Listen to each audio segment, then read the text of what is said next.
acompaña en otro programa de La Mendiga Política Televisión. Y ahora que estamos con todo este argüende futbolero de que los clásicos y que ya se vienen y que van, vamos a ver de qué se trata esto.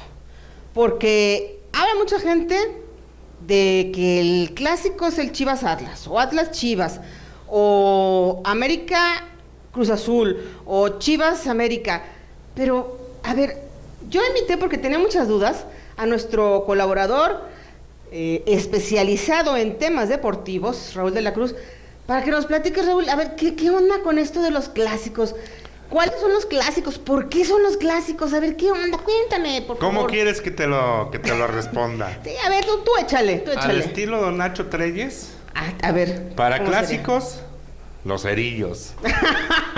Yo creo que ahorita los chavos que nos pudieran estar viendo van a decir, ¿cerillos? ¿Y qué es eso?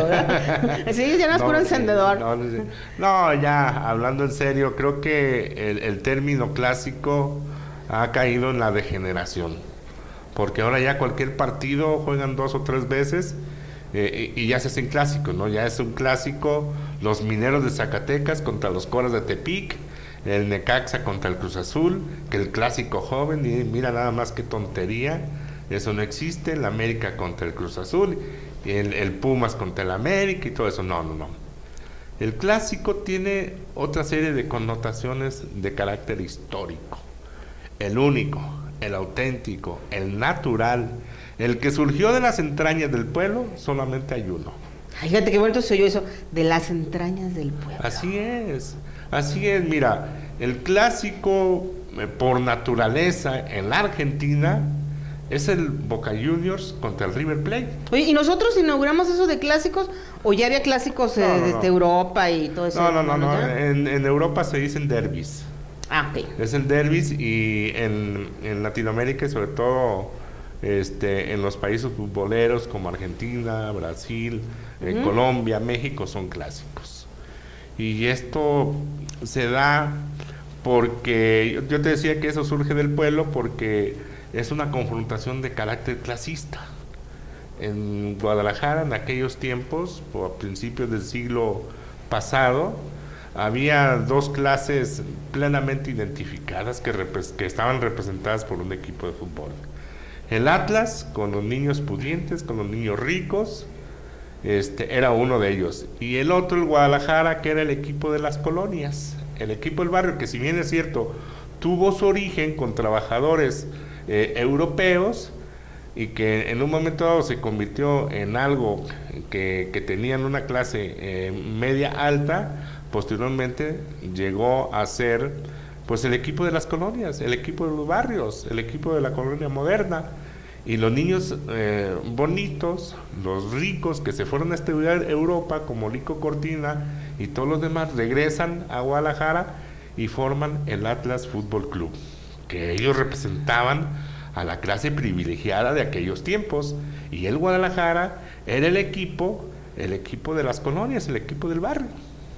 O sea, hay una connotación de carácter clasista, que en aquellos tiempos era fabuloso porque comenzaron sus participaciones en el ámbito amateur, en el ámbito aficionado, y por supuesto que armaron unos equipos muy buenos, y cuando iban a enfrentarse, como por ejemplo los del Atlas tenían tiendas de ropa, empresas, ahí presumían sus trofeos, y los del Guadalajara igual. Y cuando la primera ocasión que se enfrentaron, pues fue una verdadera y auténtica verbena popular. Ay, lo decía un enfrentamiento de golpes como... No, eso se da ya en el ámbito profesional. Ah, ok. Y relatan las crónicas que la primera ocasión que se enfrentaron hubo un desfile del paradero con toda su gente y otro desfile del Guadalajara de las colonias al estadio municipal, que ¿sabes dónde se encontraba? En la antigua central camionera. Ahí tiene su origen el clásico, que es un clásico eminentemente popular, nacido del pueblo. Aquí no intervinieron ningunos medios de comunicación. Por ahí relatan infinidad de historias, de leyendas y mitos. Sí, como aquel, mira, la gente del Atlas presume, aquel un 8-1 a favor en contra del Guadalajara. Un resultado que lo buscamos, lo han buscado historiadores. Y no aparece, no hay registro. Y no aparece, no hay un registro, no hay una evidencia, pues, documental de que haya existido ese marcador. Lo que descubrió una historiadora que se llama Magdalena González Casillas, de mucho prestigio, una historiadora de renombre nacional e internacional, es que los del Atlas, para mofarse de los del Guadalajara, hicieron un panfleto, un volantito, 8-1. 8-1 y se quedó y trascendió con el tiempo como que si hubiese sido un marcador real. Pero en realidad no hay una evidencia documentada que existe ese marcador. Ni tampoco de algún, no sé, entrevista o de algún jugador de ese partido que hubiera dejado evidencia de que efectivamente fulano y sutano metieron los goles, ¿no? También, ¿no? No la hay. Y con el paso del tiempo, en la época semiprofesional, pues se fueron arraigando, se fueron dando las confrontaciones entre el Guadalajara y el Atlas, pero eran auténticas verbenas, era una confrontación clasista, no lo que se ha convertido hoy. ¿En qué momento empezó así como que a perderse esa festividad del clásico a convertirse ya en una guerra de pasiones, en el que incluso hay familias en las que salen de verdad que no se hablan por ser de un equipo y de otro? Dicen los historiadores que todo comenzó a raíz de aquel glorioso equipo del Guadalajara, el famosísimo campeonísimo, que pues bueno, el partido más importante para los del Atlas era ganarle a ese equipo, que casi pues ganó todo. Entonces dicen que la pasión se arraigó más cuando en un partido el Tubo Gómez, un legendario portero del Guadalajara, estaba el partido por allá y él agarró una revista y se puso a leer en un poste. O sea, tan aburrido que estaba porque estaba todo del otro lado la acción. Sí, la acción por aquel lado y el tubo se puso. Ahí hay una foto incluso que la tomó su hermano Pascual, el Pato Gómez. Ajá. Le mandamos un saludo, una gran persona, una gran personalidad del mundo del fútbol. Y no, pues eso enervó a la gente del Atlas. Los puso que ese día comienza la pasión más arraigada y es cuando se comienzan a dar los brotes de violencia. Pero antes eran a trompadas. No, ahora también. No. Contra los policías o contra las barras o contra los otros aficionados, ¿no? Se ha degenerado desafortunadamente en una violencia sin ninguna razón de ser. Muchas veces estos grupos de animación no son grupos como tales, sino son grupos de presión que el único motivo es ir a partirse la madre, ¿no? Por eso me extrañan las declaraciones del señor presidente municipal cuando dice que las barras le dan colorido al fútbol. No, que le pregunte al muchacho que perdió su ojo, ¿te acuerdas? Bueno, tú estabas en el Occidental, a ver si es un colorido eso, ¿no? O que le pregunte al muchacho que balacearon afuera del estadio, seguidor del Guadalajara, y que jamás volvió a tener una vida normal. Eso no es colorido, señor, ni son tampoco grupos de animación, pero bueno, eso es harina de otro costal. ¿Influye entre los dueños de los partidos en que se dé esto? Porque antes no había desplegados, no había ese reto. Sí había. Así nació el clásico. Pero estamos los hablando desplegados en su tiempo eran en los aparadores de los negocios. Ah, bueno, sí, pero no los desplegados como ahora que son hasta burlescos. Sí. Eso es muy diferente. Es otra cosa totalmente distinta. Sí. Y esto pues lo vino a rescatar, pero de una manera muy burda, Jorge Vergara, ¿no? A mí me parece que hay una gran irresponsabilidad por parte de él, porque estar en una grada, en un estadio de fútbol, la masa se convierte totalmente incontrolable. Ya lo vimos en uno de los partidos de Atlas contra Guadalajara, cómo la policía fue golpeada cobardemente por estos muchachos. Que hasta la fecha, hay que ser claros, todavía no han encontrado los culpables de esas golpizas, ¿eh? Sí. Y luego después las directivas, Eugenia, se convierten en alcahuetes de estos grupos. ¿Qué pasó con los muchachos del Atlas? Que los detuvieron y que les dieron formal prisión y que los sentenciaron por varios años. Ay, no, pobrecitos, todo eso. No, hay que darles una sanción ejemplar para que no regresen a hacer eso. En los países europeos terminaron con los hooligans. Sí, claro. ¿Por sí, qué? sí.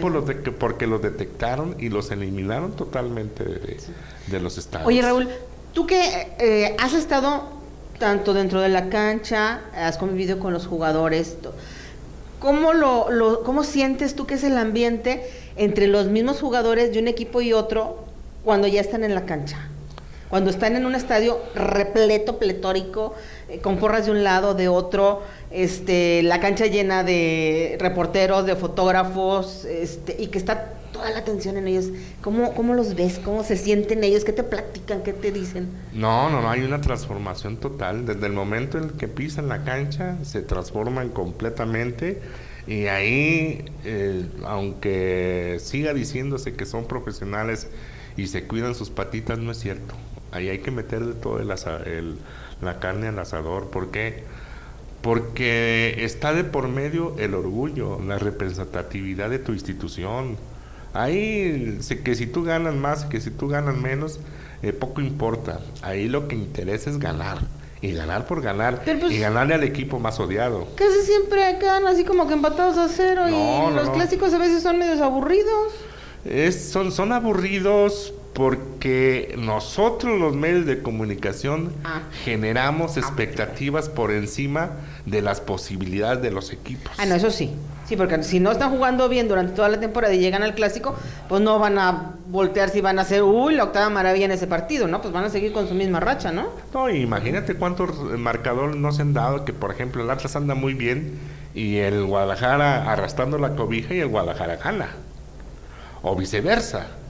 Son muchos los partidos que se han dado así. Pero no, me han contado una infinidad de anécdotas. Oye, y las leyendas, por decirlo de algún modo, de que se arreglan los dueños de los partidos para que un clásico lo ganes tú, otro yo, por tantos goles, y etcétera, etcétera, es cierto. Con los clásicos, porque ahí hay mucho dinero de por medio entre apuestas, entre la taquilla y venta de incluso de parafernalia y todo ese tipo de cosas.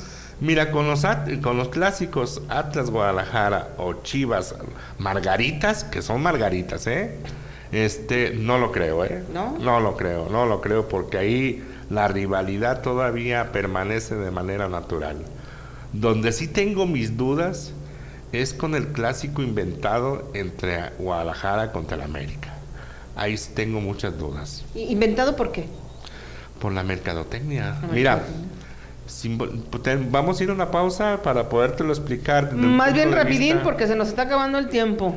Desde el punto de vista sociológico, el Guadalajara trae una carga de representatividad nacionalista muy importante. ¿Por qué? Porque son puros mexicanos, porque es el mexicano el que defiende la territorialidad, porque era el más exitoso, era el equipo que había ganado más títulos.